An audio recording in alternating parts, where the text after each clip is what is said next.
I stood at the back of the country club ballroom, staring at my reflection in the polished silver buffet tray. The suit hung loose on me. Cheap, off the rack, $200 at most. My daughter, Rebecca, had made sure everyone noticed. She laughed, a sharp, embarrassed sound that cut through the wedding chatter like a broken violin string.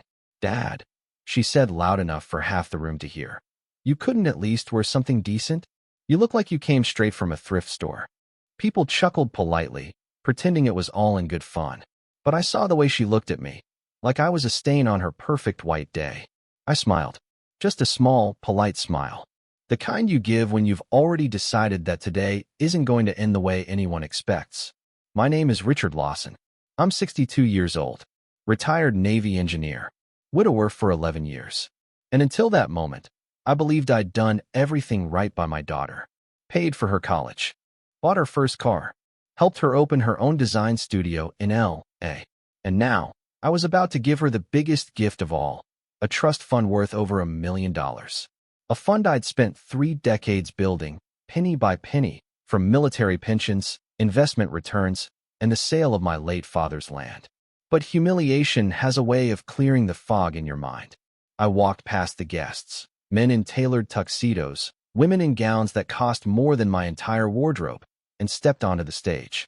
The band stopped playing. The room went quiet. I took the microphone from the MC, who looked like he wanted to stop me, but didn't dare. "I'd like to say a few words about my daughter," I began. My voice was calm, steady, the kind of tone I used when giving briefings before a mission. Rebecca's smile froze, confusion creeping in around the edges. "I wasn't supposed to speak today," I continued. Apparently, my suit didn't make the dress code. A few nervous laughs rippled through the crowd. But since I'm already a disgrace, I figured I might as well make it count. Every eye in the room was on me now. Rebecca's fiancé, Brandon, shifted uncomfortably. Her mother-in-law whispered something to her husband. I waited just long enough for the tension to thicken. 30 years ago, I said, I made a mistake. A secret I've carried alone ever since. And it involves the woman standing right here in white. The room went dead silent. Rebecca's eyes widened. "Dad, what are you doing?" she hissed. I smiled again. Not the kind of smile that hides shame, but the kind that signals the truth is about to detonate. "See," I said quietly, "Rebecca Lawson isn't my biological daughter. And the man who is, he's in this room." Gasps rippled across the hall. Someone dropped a glass. I looked straight at the best man, and the color drained from his face. He knew. Everyone did, a second later. And that was the moment I decided, the $1 million gift? I was canceling it. Because this wedding wasn't a celebration. It was a reckoning. The silence after my words felt heavier than anything I'd ever carried in combat. 100 faces stared at me, some in shock, some in disbelief, and a few in morbid curiosity. I could hear the hum of the air conditioner, the faint click of cameras being lowered. Somewhere near the back, someone whispered, "What does he mean?" I kept my eyes on the best man. His name was Charles Reed, Rebecca's godfather, a family friend for decades. He'd been at my wedding, at Rebecca's baptism, every birthday, every milestone. And now, standing there with a champagne flute trembling in his hand, he couldn't meet my gaze. Rebecca's voice broke the silence. She said I was ruining her wedding. She said I was jealous, bitter, losing my mind. The guests began murmuring again, some siding with her, others looking at Charles. I didn't raise my voice. I didn't argue. I just kept talking, slow and steady, like reading coordinates off a map. "I found out the truth 18 months ago," I said. "A DNA test. Routine medical check before my surgery. I matched with a relative I didn't know existed, Charles's son. Except it wasn't his son. It was mine. The same genetic marker. The same bloodline. The same age as Rebecca." The gasps turned into full-blown whispers now. People shifting in their seats, trying to piece it together. I explained how, back in 1993, when my wife and I were struggling to conceive, we drifted apart for a few months. She'd confided in Charles. He was her shoulder to cry on. I was overseas on assignment, trusting them both completely. When I returned, she was pregnant. The timing didn't make sense, but I wanted to believe it did. Love makes you blind, and pride keeps you there. Charles looked pale. Rebecca just stood frozen, her wedding bouquet trembling in her hands. I said her mother confessed before she died. Said it was one mistake, one moment of weakness, and she'd spent her life trying to make it right. But guilt has a half-life. It doesn't disappear. It waits. And it finally found its way to me, 30 years later. I told the guests that the suit I was wearing wasn't cheap. It was the same one I wore when I buried Rebecca's mother. The one she said made me look like a man she could forgive. Then I took off my jacket, folded it over the microphone stand, and said calmly, "You called it cheap, Rebecca, but it's the only honest thing I've worn in this family." And then I walked off the stage. Behind me, the wedding was already falling apart. I didn't look back as I left the ballroom. Years in the Navy taught me to keep walking when chaos erupts behind you. The sound of guests arguing, the band stopping mid-note, Rebecca crying, it all blurred into white noise. Outside, the air was sharp and clean, free of perfume and judgment. I stood by the fountain, breathing it in, hands steady despite what I'd just done. When I finally looked down, I saw my reflection in the rippling water. Calm, controlled, not broken, not angry, just free. For 30 years, I'd lived under the illusion that truth could stay buried if you were careful enough. Turns out, the truth is patient. It waits for its own timing. I didn't go home that night.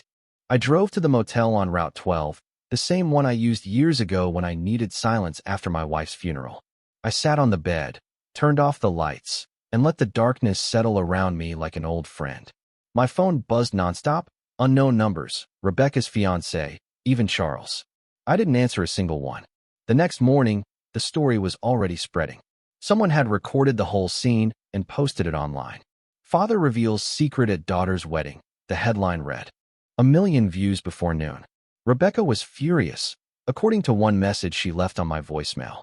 Said I'd destroyed her life, her reputation, her marriage before it even began. But she didn't mention the part that mattered, the part where I had been the one living a lie for 3 decades. Later that day, I got a call from my lawyer, Samuel Carter. He'd helped me set up Rebecca's trust fund years ago. He said he'd seen the video, asked if I wanted to proceed with transferring the assets as planned. I told him no. Freeze it. Indefinitely. He didn't ask why. He knew me well enough to recognize final decisions when he heard them. By evening, reporters were waiting outside my house. Neighbors peeked through their blinds, pretending they weren't watching. I drove past all of it and headed north toward my father's old property, the land I'd sold to fund Rebecca's future. Now it felt like sacred ground, something that should never have been touched. I parked at the edge of the field, stepped out, and looked at the horizon. The same place my father once told me. A man's worth isn't measured by what he gives, but by what he refuses to give away. That night, I decided to reclaim everything I'd given too easily.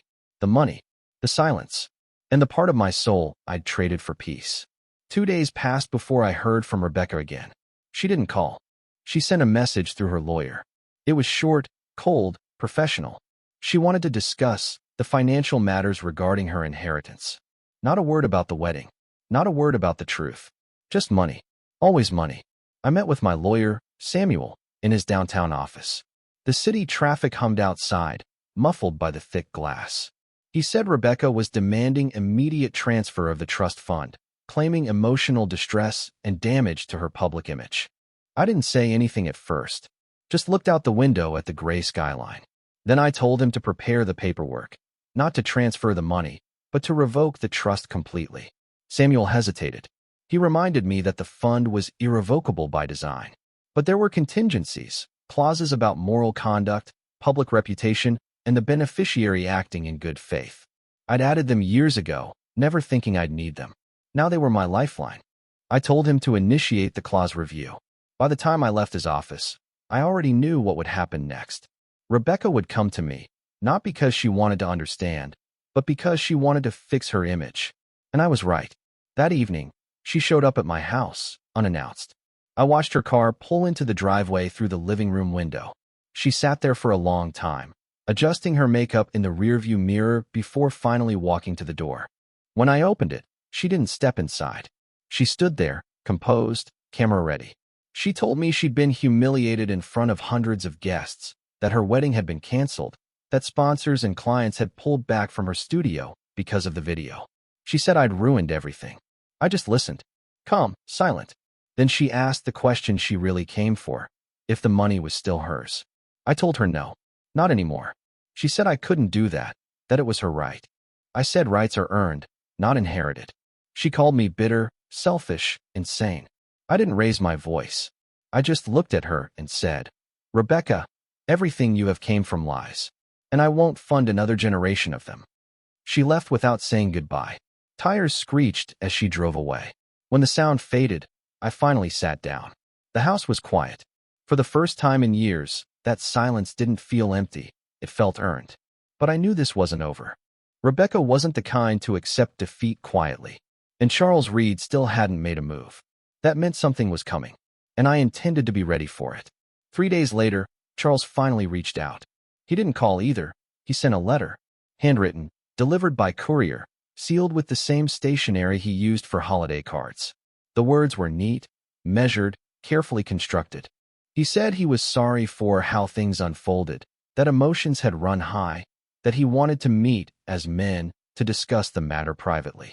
No apology for the lie itself, just for how it looked. I read the letter twice, then folded it neatly and slid it into the drawer of my desk. Men like Charles always think they can manage a crisis with charm and conversation. They mistake composure for control. But I'd spent a lifetime around people who wore masks for a living. Politicians, officers, businessmen. I could spot guilt hiding behind manners from a mile away. The next morning, I drove to the marina where he kept his boat, the same one he'd named the Promise. I found him there, sitting in the cabin, drink in hand. He looked older than I remembered, softer, but his eyes, still sharp, still calculating.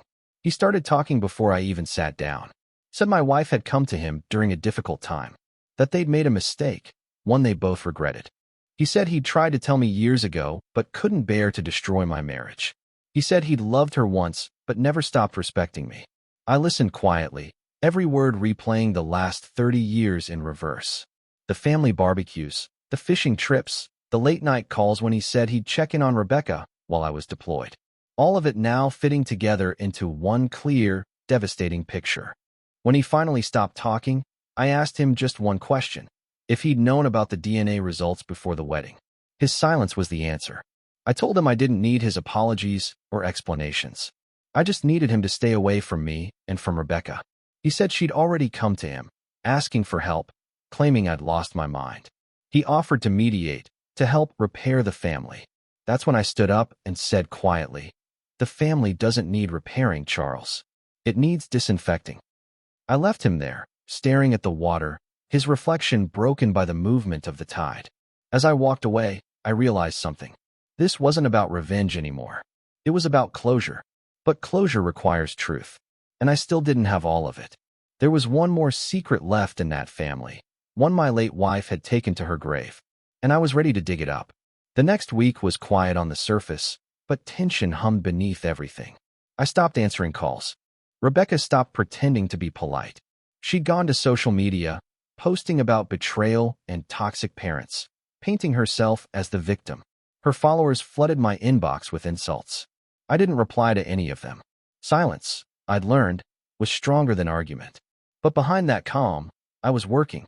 Every night, I went through old boxes in the attic. My wife's things, letters, photos, journals.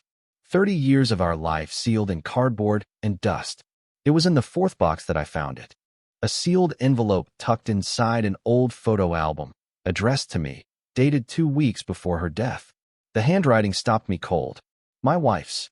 The letter was short, written with a trembling hand. She said there were things I deserved to know, things she hadn't had the courage to say in life.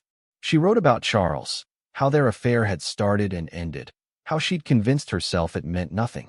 But the last paragraph hit harder than anything before it. She said there had been 2 men in her life when Rebecca was conceived. Charles, yes, but also someone else. A name she didn't write, only initials, M.R. She said she wasn't sure who Rebecca's father truly was, but she was certain Charles believed it was him. M.R. Those letters looped in my mind like coordinates I couldn't decipher. I spent the next few days tracking down old friends, colleagues, anyone who'd known her back then. It didn't take long. She'd worked briefly at a research lab before Rebecca was born. Her supervisor's name came up, Dr. Michael Reynolds.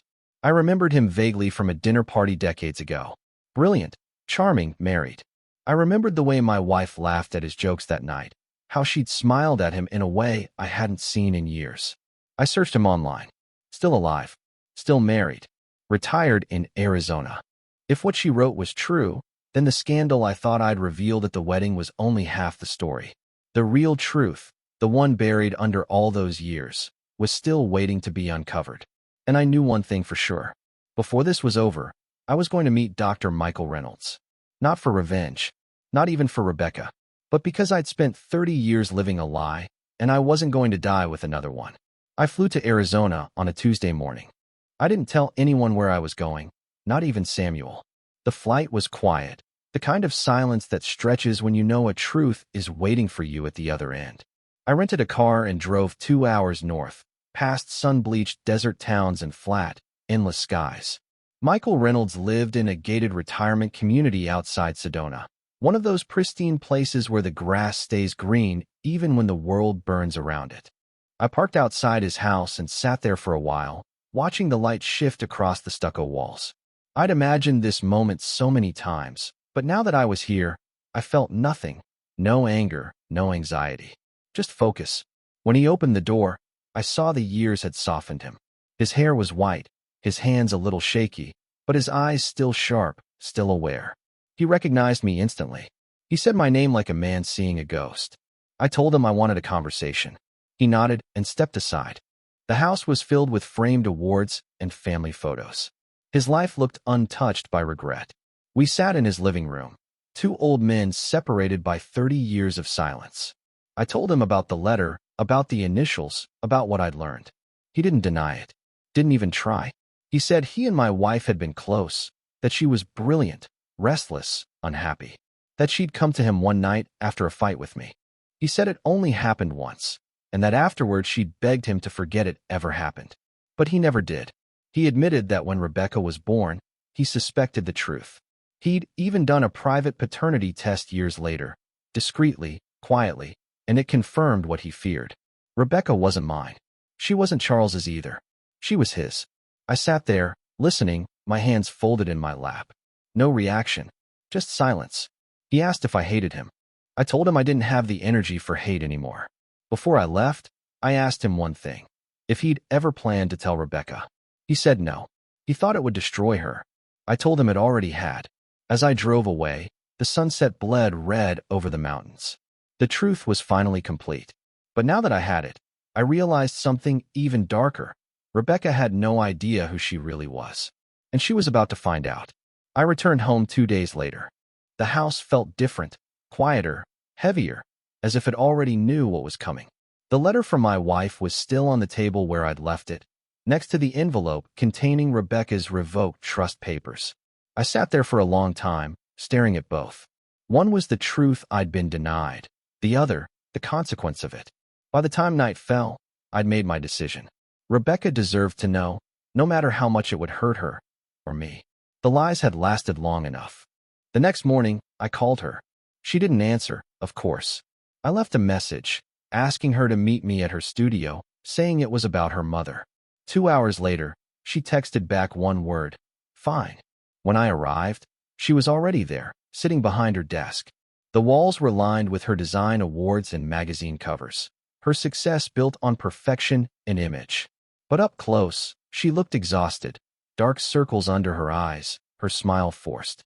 She said she didn't have much time, that if I'd come to apologize, she'd hear me out. I told her I hadn't come for that. I came to give her the truth. She started to interrupt, but I placed the letter on her desk. My wife's handwriting stared up at her like a ghost. She read it silently. At first, confusion, then disbelief, then something darker. She said it wasn't possible, that it had to be another manipulation. I told her I'd already spoken to Michael Reynolds, that he confirmed everything. She froze.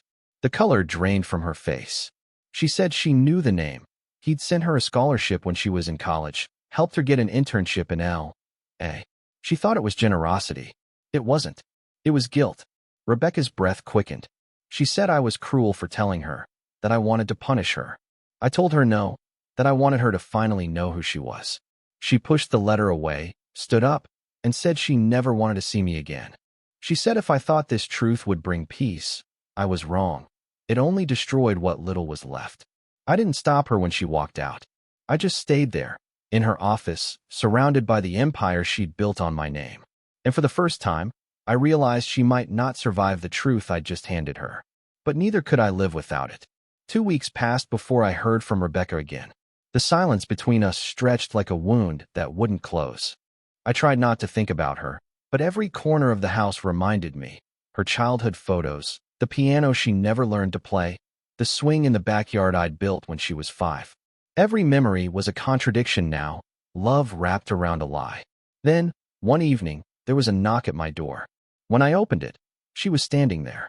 No makeup, no designer clothes. Just a plain sweatshirt, her hair tied back, eyes red and swollen. She didn't wait for an invitation. She just walked in and sat down on the couch, the same one where she'd watched cartoons as a kid. She said she'd gone to Arizona, that she'd met Michael Reynolds. She said he didn't deny anything, that he'd told her everything, how he'd loved her mother, how he'd known the truth for years but stayed silent out of fear. She said he'd tried to explain himself, but all she could hear was betrayal. She looked at me then, and for the first time in months, there wasn't anger in her eyes, just exhaustion. She said she didn't know who she was anymore, that her whole identity had collapsed overnight. I told her I understood, that I'd lived the same collapse 30 years earlier, only mine had been slower, quieter. She asked me why I told her. I said because lies are like walls. They keep you safe until they start to crack, and then they bury you. She was quiet for a long time. Then she said something I didn't expect. She said she wasn't angry about the truth itself. She was angry that I'd chosen to reveal it in front of everyone, that I'd humiliated her when I could have protected her. She was right. I'd thought I was delivering justice, but maybe part of me wanted to make her feel what I had felt all those years: public betrayal, helplessness, shame. When she left that night, she didn't say goodbye. She just said she needed time. After the door closed, I sat there in the quiet.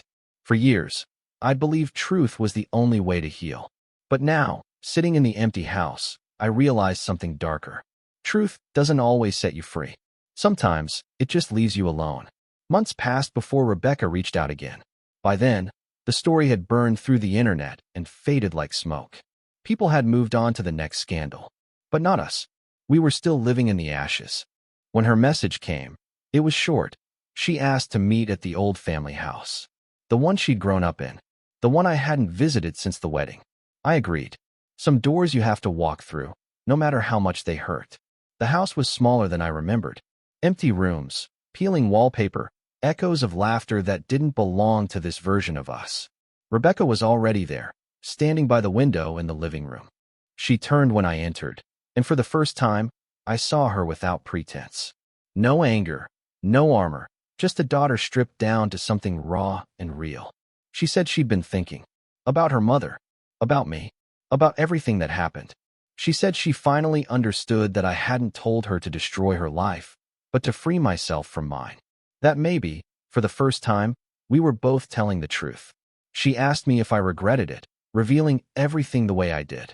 I told her regret was a luxury for people who still hoped to fix things. What I felt wasn't regret. It was acceptance. Then she did something I didn't expect. She handed me an envelope. Inside was a document, proof that she'd dissolved her studio, sold her company, and donated half the proceeds to a foundation for veterans' families. She said she wanted to start over somewhere far away from the noise, from the lies, from the version of herself she'd built to impress ghosts.